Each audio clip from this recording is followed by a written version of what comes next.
আচ্ছা, একজন শিল্পীর জীবনে সবচেয়ে বেশি গুরুত্বপূর্ণ কি? তার শিল্পী সত্তা নাকি ব্যক্তি সত্তা?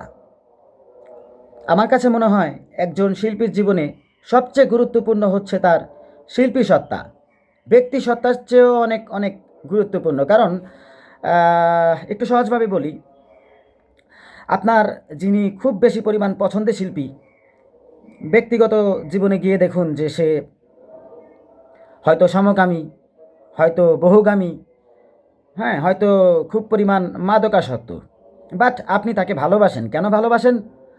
তার শিল্পকে আপনি ভালোবাসেন। সে যা সৃষ্টি করছে সেটাকে আপনি ভালোবাসেন। আপনার আবেগের একটা অংশ তার সৃষ্টিকর্ম। সুতরাং তার জীবনে, অর্থাৎ একজন শিল্পীর জীবনে শিল্পী সত্তা ছাড়া ব্যক্তি সত্তাকে খুব বেশি পরিমাণ গুরুত্বপূর্ণ একদমই না।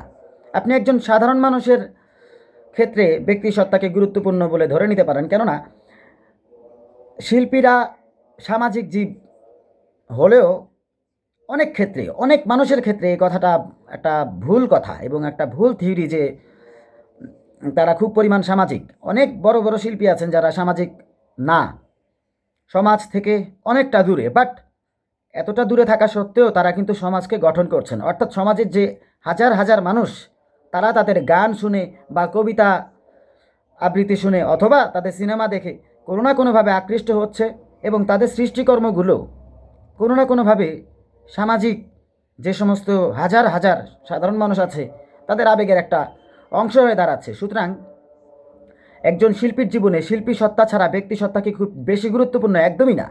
একজন শিল্পী অনেক অসামাজিক কর্মকাণ্ড করতে পারেন বা সেটা তার স্বাভাবিক জীবনের একটা অংশ হয়ে উঠতে পারে। আবার অনেক ক্ষেত্রে এমন দেখা যায় যে